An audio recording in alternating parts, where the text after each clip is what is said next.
قال المؤلف والمفسر رحمه الله تعالى أدام النفع بعلومه وعلومكم في الدارين آمين إلى أن قال الأوفي عن ابن عباس رضي الله تعالى عنهما هذا مثل ضربه الله للكافر والمؤمن. حضرت ابن عباس فرماتے ہیں کہ اس آیت میں اللہ نے ایک مثال بیان کی ہے. اس سے مراد کافر اور مومن کی مثال ہے کہ مومن کی اطاعت، کافر کا انکار اور کفر پہ اصرار. وقضا قال قتادہ واختاروا ابن جریر فالعبد المملوک والذی لا يقدر على شيء مثل الکافر. عبد مملوک سے مراد کافر ہے چونکہ اس کے ہاتھ میں کچھ بھی نہیں ہوتا، وہ کچھ نہیں کر سکتا.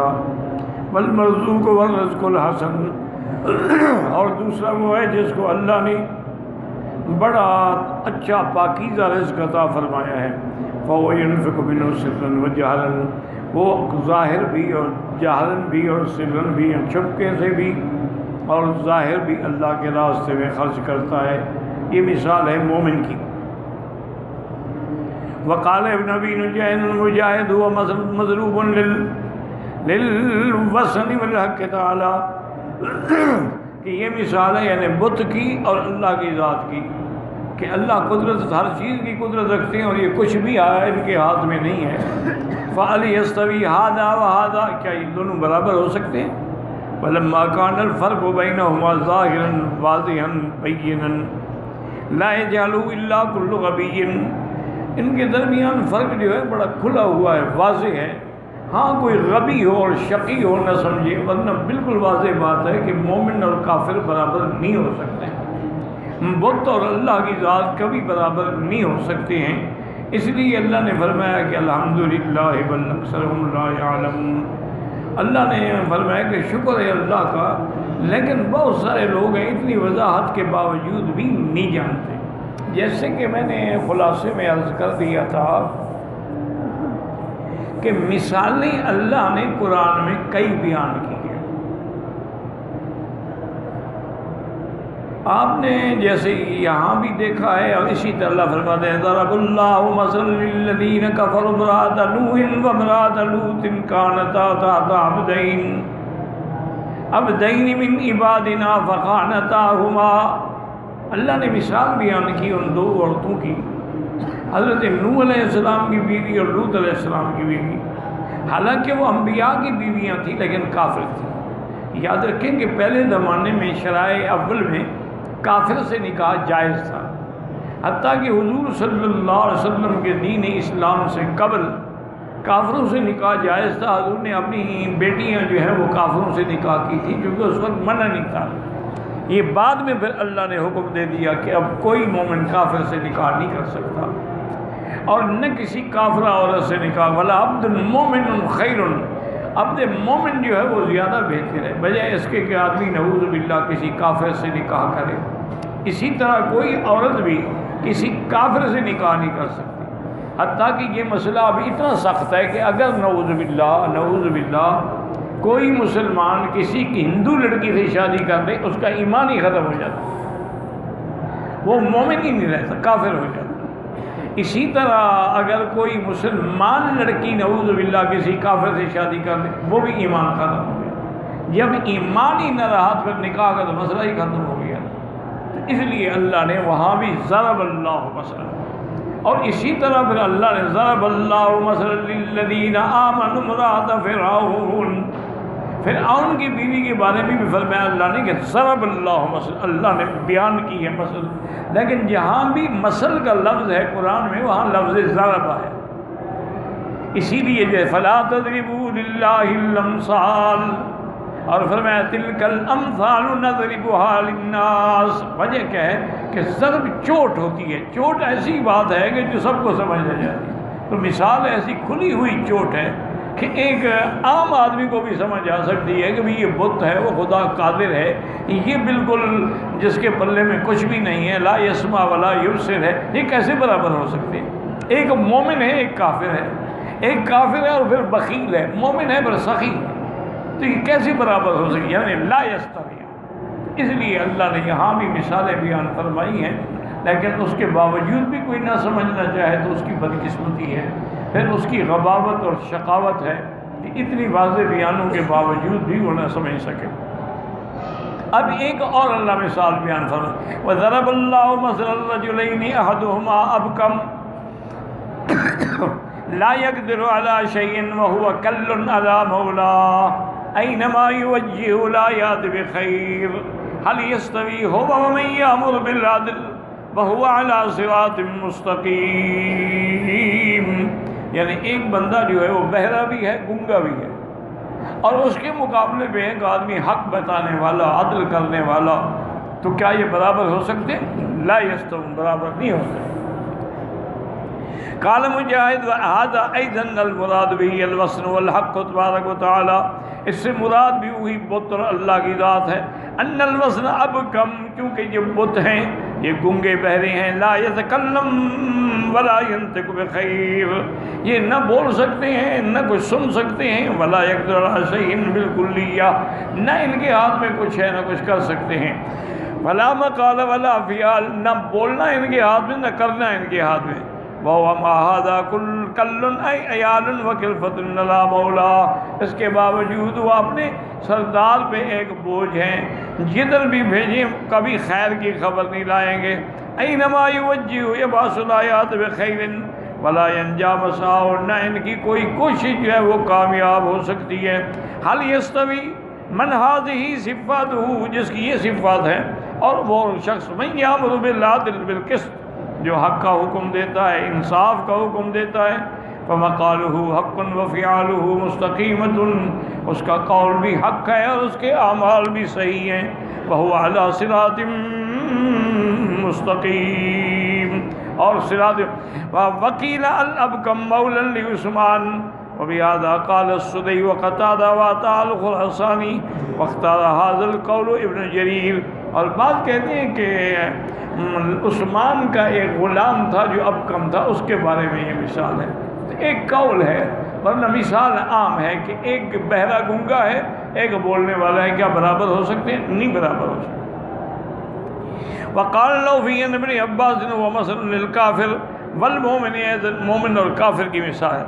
وقال ابن جریر حدثنا الحسن بن الصباح البزار قال حدثنا يحيى بن اسحاق الصالحيني قال حدثنا حماد قال حدثنا عبد الله بن عثمان ابن خيثم عن ابراہیم عن اکرمۃ یعلا ابن امیۃ ابن عباس فی قوله ضرب اللہ مثلا عبدا مملوکا لا يقدر على شيء، نظر فی رجل من قریش وعبدہ، ایک قریشی اور اس کے غلام کے بارے میں ہے، عبدا مملوکا، اسی طرح فرمایا ضرب اللہ مثلا رجلین احدہما ابکم الى قوله وهو على صراط مستقیم، صراط مستقیم پہ کون؟ عثمان بن عفان۔ والابکم الذی اینما یوجہ لا یات بخیر، یہ کون ہے؟ یہ مولا علی عثمان بن عفان، حضرت کا ایک غلام تھا۔ کان عثمان ينفق علیہ ویکلفہ ویکفیہ المؤونہ، حضرت عثمان اس پہ خرچ کرتے تھے، اس کا بوجھ برداشت کرتے، لیکن اس کو اسلام کی دعوت دیتے تو وہ اسلام نہیں لے آتا۔ وَكَانَ اللَّهُ يَكْرَهُ الْإِسْلَامَ وَيَأْبَاهُ وَيَنْهَاهُ عَنِ الصَّدْقَةِ وَالْمَعْرُوفِ فَنَظَرَ فِيهِمَا، اور حتیٰ کہ وہ غلام حضرت عثمان کو بھی منع کرتا تھا کہ آپ کیوں اتنا خیرات کرتے ہیں، کیوں اتنا خرچ کرتے ہیں، اس طرح پیسے ختم ہو جائیں گے۔ وَلِلَّهِ غَيْبُ السَّمَاوَاتِ وَالْأَرْضِ وَمَا أَمْرُ السَّاعَةِ إِلَّا كَلَمْحِ الْبَصَرِ أَوْ هُوَ أَقْرَبُ إِنَّ اللَّهَ عَلَى كُلِّ شَيْءٍ قَدِيرٌ وَاللَّهُ أَخْرَجَكُم مِّن بُطُونِ أُمَّهَاتِكُمْ لَا تَعْلَمُونَ شَيْئًا وَجَعَلَ لَكُمُ السَّمْعَ وَالْأَبْصَارَ وَالْأَفْئِدَةَ لَعَلَّكُمْ تَشْكُرُونَ أَلَمْ يَرَوْا إِلَى الطَّيْرِ مُسَخَّرَاتٍ فِي جَوِّ السَّمَاءِ وَمَا يُمْسِكُهُنَّ إِلَّا اللَّهُ إِنَّ فِي ذَلِكَ لَآيَاتٍ لِقَوْمٍ يُؤْمِنُونَ۔ يخبر تعالیٰ عن کمال علمہ وقدرتہ علی الاشیاء فی علمہ غیب السماوات والارض واختصاصہ بعلم الغیب، ان آیات میں اللہ خبر دیتے ہیں اپنے کمال علم کی، اپنی قدرت کاملہ کی، اور غیب السماوات والارض کی اور اختصاص ہے کہ علم غیب خاص ہے خدا ہے. فلا اطلاع لأحد على ذلك الا ان يطلعه تعالی على ما يشاء. کسی کو اس کی اطلاع بھی نہیں ہوتی، ہاں اگر چاہیں اللہ تو اطلاع کر دے. وهي قدرته التامة التي لا تخالف ولا تمانع وأنه إذا أراد شيء فإنما يقول له كن فيكون. تو علم غیب جو ہے نا، جیسے میں نے کل خلاصے میں عرض کیا تھا کہ یہ خاصہ خدا ہے. سارے قرآن کا مطالعہ کریں اور تمام احادیث مبارکہ کا مطالعہ کریں، لفظ علم غیب، علم مضاف غیب مضاف اللہ کے سوا کسی کے لیے نہیں. یہ لفظ اللہ کے سوا کسی غیر کے لیے استعمال ہی نہیں ہوا. ہاں ایک ہے اطلاع علی الغیب، اخبار عن الغیب، انباء عن الغیب، اظہار علی الغیب. یہ ہو سکتا ہے کہ اللہ تبارک و تعالیٰ غیب کی خبر دے دے. اللہ تبارک و تعالیٰ جس پہ چاہے غیب کی بات ظاہر فرما دے اور اللہ تبارک و تعالیٰ اطلاع فرما دے. لیکن علم غیب اور علم محیط اور علم کلی جو ہے صرف اللہ کی ذات کا خاصہ ہے. اللہ کے سوا کوئی نبی، کوئی ولی، کوئی ملک، کوئی فرشتہ نہیں، یہ عالم الغیب نہیں ہے. اسی لیے ایک حدیث مبارک ہے جو صحیح حدیث ہے، حضور نے فرمایا کہ خمسن، 5 چیزیں ایسی ہیں لا یعلمہن الا اللہ، اللہ کے سوا کوئی بھی نہیں جانتا. لا نبی مرسل ولا ملک مرسل، نہ نبی نہ فرشتہ. اور وہ 5 چیزیں کیا ہیں؟ فرمایا ان اللہ عندہ علم الساعہ وینزل الغیث ویعلم ما فی الارحام وما تدری نفس ماذا تکسب غدا وما تدری نفس بأی ارض تموت. تو ان 5 چیزوں کا کسی کو بھی علم نہیں ہے. اور اسی طرح اللہ نے فرمایا کہ میرے محبوب اعلان کر دے قل لا یعلم من فی السماوات والارض الغیب الا اللہ. آسمانوں اور زمینوں میں علم غیب رکھنے والی ذات صرف اللہ کی ہے. یہ جن کو سمجھتے ہیں کہ یہ اولیاء، یہ بزرگ، یہ پیر بھی عالم الغیب ہے، اللہ نے فرمایا وما یشعرون ایان یبعثون. ان کو تو یہ بھی پتہ نہیں ہے کہ ہم قبروں سے کب اٹھیں گے. جب ان کو اتنا علم بھی نہیں ہے تو یہ عالم الغیب کیسے ہو سکتے ہیں؟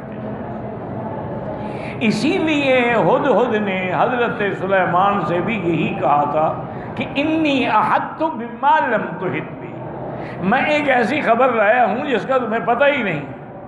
یعنی وہ بھی جانتا تھا کہ سلیمان عالم الغیب نہیں ہے، اس لیے اس نے کہا کہ انی احطت بما لم تحط بہ وجئتک من سبأ بنبأ یقین. میں قوم سبا سے ایک بڑی یقینی خبر لے کے آیا ہوں، لیکن اس کو آپ کو پتہ نہیں ہے. اسی طرح سے قرآن میں ہے کہ سورۃ النمل میں کہ جب چیونٹی نے خطاب کیا کہ اپنی چیونٹیوں کو یا ایھا النمل ادخلوا مساکنکم لا یحطمنکم سلیمان وجنودہ وہم لا یشعرون. اللہ نے انہیں فرمایا کہ وہ چیونٹی کہہ رہی ہے کہ اپنے بلوں میں گھس جاؤ. حضرت سلیمان کا لشکر ہے، ان کو تو پتہ بھی نہیں ہوگا کہ کتنی چیونٹیاں پاؤں میں رگڑی گئیں. معنی یہ ہے کہ وہ بھی جانتی تھی کہ پیغمبر عالم الغیب نہیں ہوتے، ان کو پتہ نہیں ہوتا. ایک ہے اطلاع علی الغیب کہ اللہ خبر دے دیں. جیسے کئی ایسے علوم غیب ہیں جن کی اللہ پاک نے انبیاء کو خبر دی ہے، حضور صلی اللہ علیہ وسلم کو خبر دی ہے.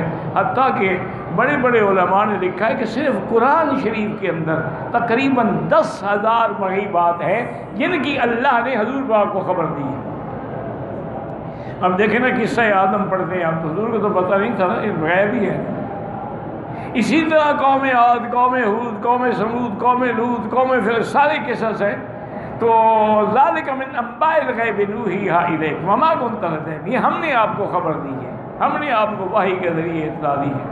حتیٰ کہ یاد رکھیں کہ پہلے دور میں بریلوی جو تھے نا وہ بھی کچھ اچھے لوگ تھے. آج کل تو اللہ رحمت کرے، خواجہ غلام فرید ہمارے علاقے میں ایک بہت بڑے پیر ہیں، گزرے ہیں، اب تو نہیں ہیں، فوت ہو گئے.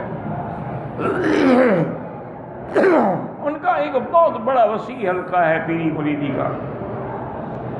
تو ایک مرید نے ان سے سوال کیا کہ حضرت آپ کا اس کے بارے میں کیا عقیدہ ہے کہ اولیاء اللہ کو بھی علم غیب ہوتا ہے کہ نہیں ہوتا؟ تو ان نے جو جواب میں دیا وہ یہی فرمایا کہ علم غیب خاصہ خدا است وخاصۃ الشیء لا یوجد فی غیرہ، کہ علم غیب اللہ کا خاصہ ہے، اور خاصے کا معنی یہی ہے کہ کسی دوسرے میں وہ ہوتا ہی نہیں ہے۔ کوئی اولیاء، کوئی ولی، کوئی بزرگ عالم الغیب نہیں ہوتے ہیں۔ تو اس وقت ان کے بھی ایسے اعتقادات تھے۔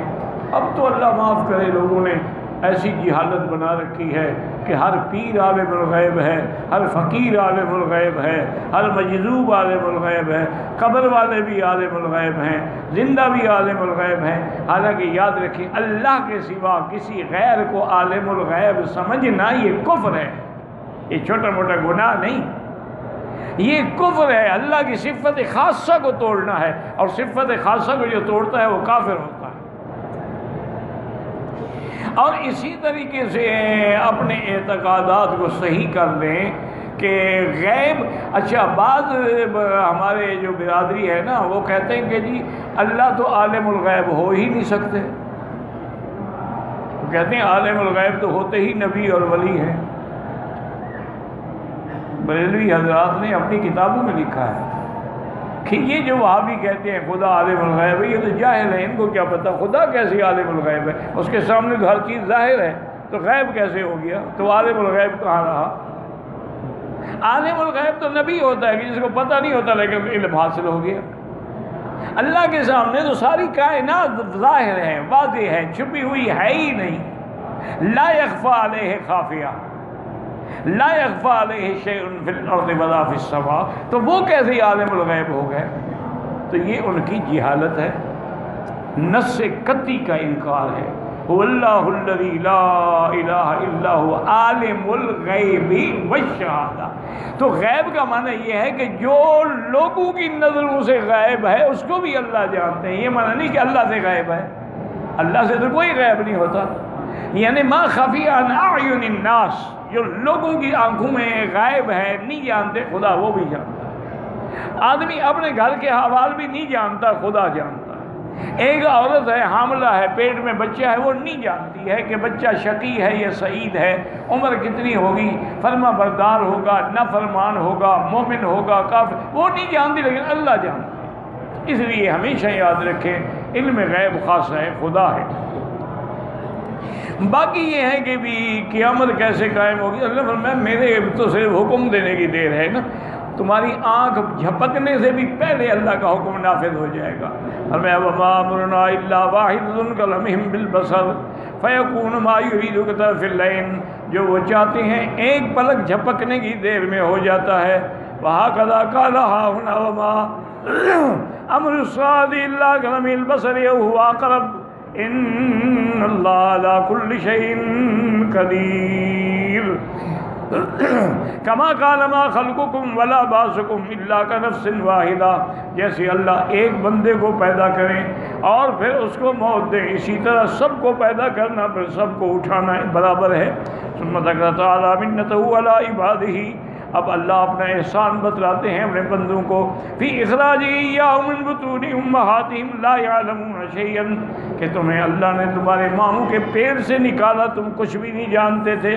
ثم بعد ھذا، اس کے بعد اللہ نے تمہیں قوت سامعہ بھی عطا فرمائی، دیکھنے کی قوت بھی عطا فرمائی۔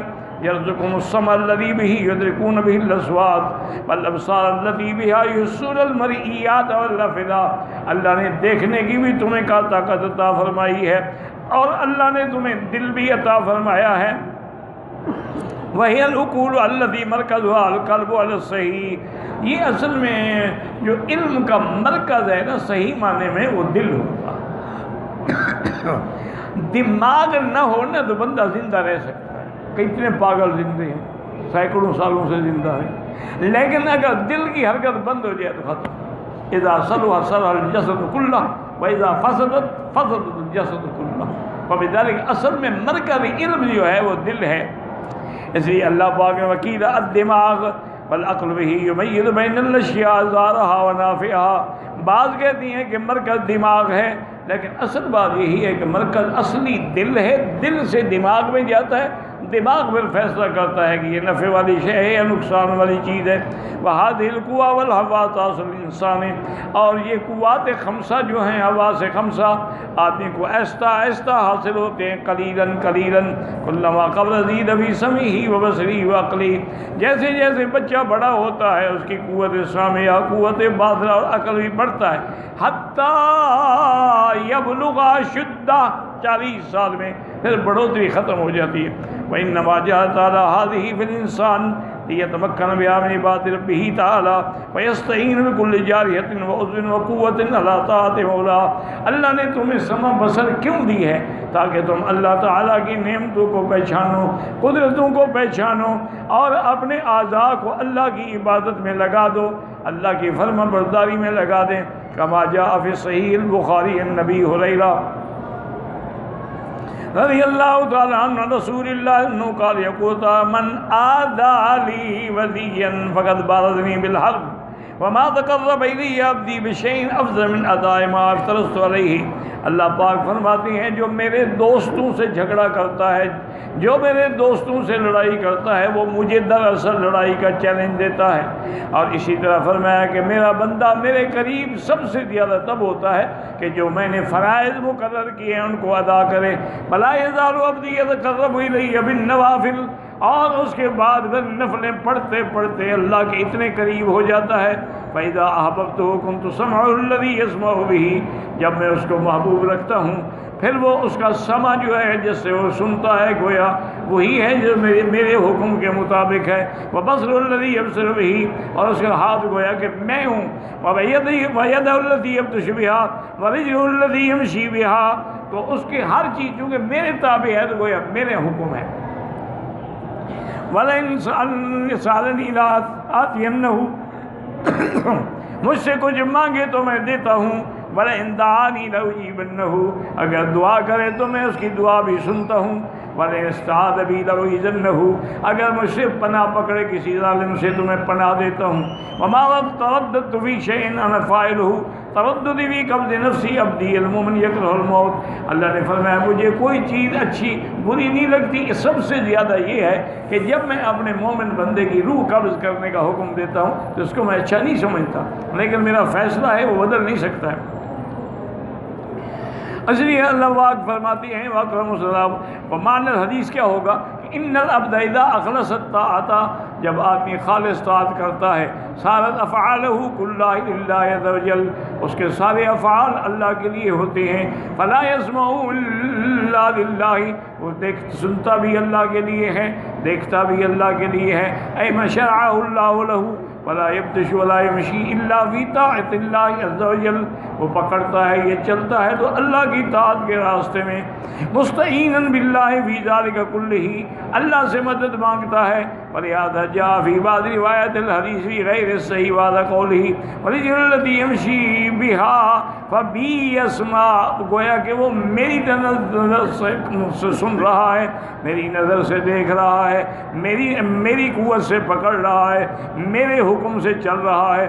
ولہذا قال تعالی وجعل لکم السمع والابصار والافئدۃ لعلکم تشکرون، اللہ نے تمہیں قوت سامعہ دی تاکہ شکر کرو۔ شکر کا معنی یہ نہیں ہوتا کہ لاکھ لاکھ شکر ہے، شکر کا معنی یہ ہے کہ اللہ کی عبادت کرو، اللہ کی فرما برداری کرو، اللہ کی اطاعت کرو۔ قل هو الذی انشأکم وجعل لکم السمع والابصار والافئدۃ قلیلا ما تشکرون، بہت تھوڑے ہیں جو شکر کرتے ہیں۔ قل هو الذی ذراکم فی الارض والیہ تحشرون، وہی ذات ہے جس نے پیدا کرنے کے بعد تمہیں زمین میں پھیلایا ہے، وہی تمہیں قبروں سے بھی اٹھائیں گے۔ ثم نبہ تعالی عبادہ الی النظر، پھر اللہ تنبیہ فرماتی ہیں کہ پرندوں کو دیکھو کیسے روکا ہے آسمانوں میں۔ المسخر بین السماء کیف جعلہ یطیر بجناحین، کیسے وہ اپنے دو پروں سے ہوا میں تیرتا ہے، بین السماء والارض فی جو السماء ما یمسکہ ہناک الا اللہ بقدرتہ، ان کو روکنے والی اللہ کے سوا کون سی طاقت ہے؟ الذی جعل فیہا قوۃ تفرضا، جس نے یہ قوت رکھی ہے کہ اوپر اپنے پروں سے ہلا کے وہ اڑتا بھی ہے رکتا بھی ہے۔ وسخر الہوا یحملھا، اللہ نے ہوا کو بھی اس کے لیے تابع کر دیا ہے۔ ويحملها ويسير الطير كذلك كما قال تعالى في سورة الملك أولم يروا إلى الطير فوقهم صافات ويقبضن، کیا یہ نہیں دیکھتے بندے کبھی پر کھولتے ہیں کبھی بند کر دیتے ہیں؟ ما يمسكهن إلا الرحمن، ان کو کون روکتا ہے اللہ کے سوا؟ إنه بكل شيء بصير۔ وقال هاهنا إن في ذلك لآيات لقوم يؤمنون، ان تمام چیزوں کو جو اللہ نے بیان فرمایا نشانیاں ہیں، آیات ہیں، لیکن ان لوگوں کے لیے جو ایمان والے ہیں وہ آیات سے فائدہ اٹھاتے ہیں، کافر نے کیا فائدہ اٹھانا ہے؟ واللہ اعلم۔